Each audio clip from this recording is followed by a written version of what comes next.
is running for political office for the first time. And in this special edition of Quintin's Close-Ups, I sit down with North Charleston District 8 candidate Marvin Pendarvis. Well, Marvin, it is so good seeing you. Pleasure. Thank you for having me. This is my first time actually meeting you. Tell me, how are you? I'm doing pretty well. It's been a long day. I'm Yeah. campaigning, obviously, especially with the last few days leading up to the election. So it's a lot of work, but we want to finish strong. So I'm definitely feeling good, but as far as physically tired. And let me ask you, what is it like to be Marvin Pendarvis 3 days before the election? Well, it's hectic. I'm a lawyer, Yeah. and so dealing with the law practice and still and having to run a campaign is pretty stressful. But I've enjoyed it, something that I recognize going into it. Right. I've been very fortunate and blessed to have a good team around me of supporters and a job that's very accommodating and has pushed me and supported me throughout this process. So really right now I'm just busy knocking on doors, talking with people, going to events, making sure that I'm staying as visible as I can leading into November 3rd. And speaking of which, you mentioned the campaign. Mm-hmm. You're running for District 8 on North Charleston City Council. Yes. I am wondering, why Marvin Pendarvis? Why now? Well, I grew up around here. Yeah. And District 8 is actually where I'm from. I grew up in Charleston Farms as a child.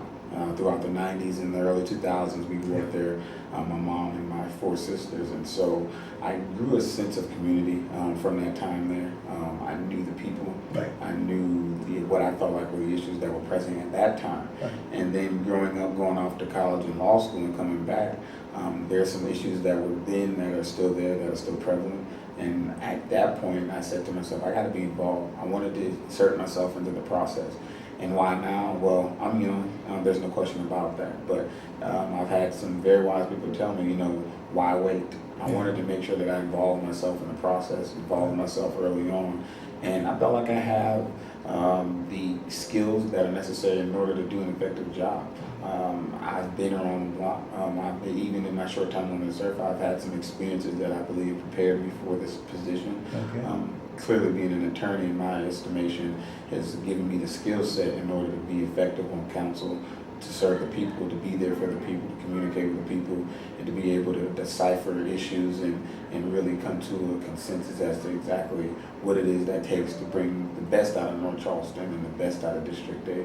And when I interviewed Tasha Gandy last Sunday for Quintin's Close-Ups, her biggest issue was transportation. Mm-hmm. And I'm wondering, as we sit here right now, what issues do you have on your plate if you become a city councilman? Well, transportation is one issue. There's no question about that. But when I look at District 8 and I look at North Charleston as a whole, I feel like there's a lack of economic opportunity when it comes to investing in the people here in the city.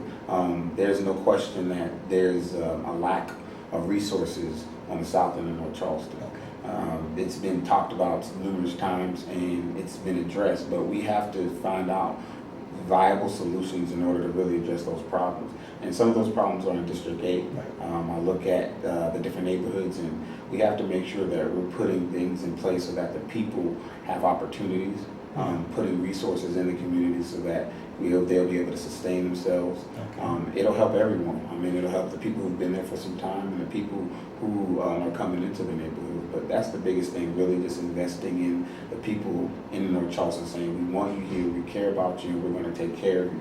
And really making sure that if we address those, because if we address those, then we solve a lot of the other problems. If we address how people's conditions are, attacking from the root cause, then we'll solve a lot of the crime problems. I'm a firm believer that crime is a function of the environment that you're in. It's a function of social conditions.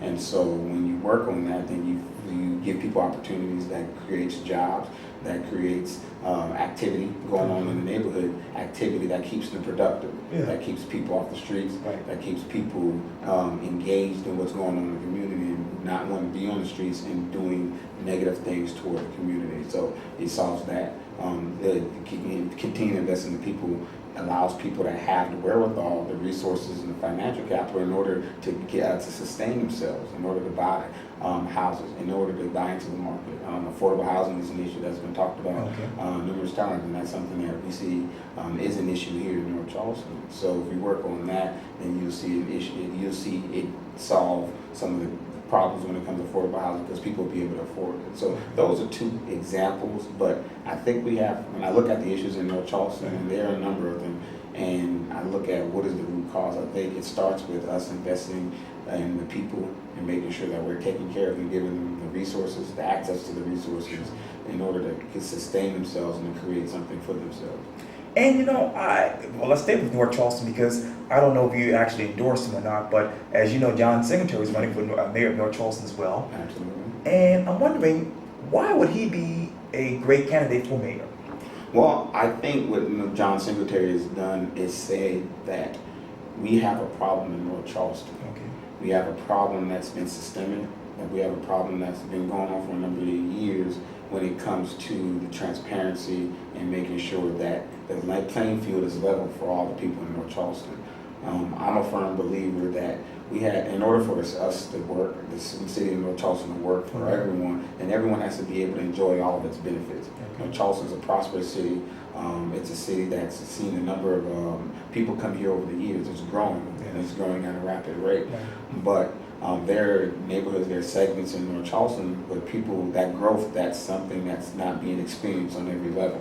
I talked about the South End earlier. There are a number of neighborhoods that feel that they've been neglected, and I think what John Singletary has outlined and talking with him and hearing his platform is that he wants to be able to level the playing field so that North Charleston is a city that everyone is able to benefit from, that everyone has access to the same resources, the same opportunity, in order to really make sure that if we're saying North Charleston is a city that we can live, work, and play, and then let's make sure that all of our neighborhoods, all of our residents are able to say that.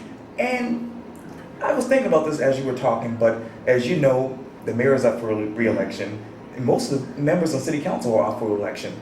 Tell me, as we sit here right now, what does that tell you?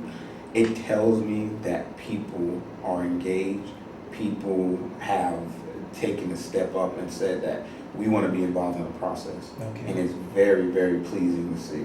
We have 29 people running for the 10 city council spots. Wow. We have 3 people challenging the mayor. Right. And so that says a lot. Yes. Because what that says is people have the energy that was created in the wake of Walter Scott, Okay. in the direction that the city wanted to go. People said, we're going to channel this energy into a positive direction. And people have stepped up, like myself, like some of the other candidates, and really taken an invested interest in making sure that they are a part of the change that they want to see in the city of North Charleston. And so it's very pleasing. It's very beautiful to see.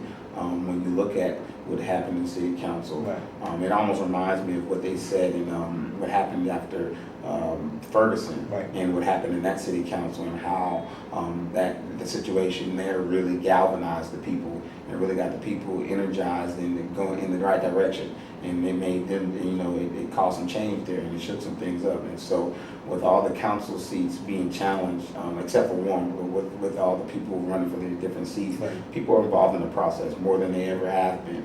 And so it's a great thing to see, and I think I would hope to see us continue to carry that, not only this election, but elections going forward, so that we can get the people that we want to have on the council, and then people are just more informed on the issues. And when more people are running, then more people know what's going on, then more people get out to vote. And so it's a win-win situation. Describe to me the following in one word: the $6.5 million settlement for the Walter Scott family. Pleasing. Mother Emanuel. Tragic. Charleston Farms. Resources. Garrett Academy. Technology. North Charleston High School. Suffering. The University of South Carolina.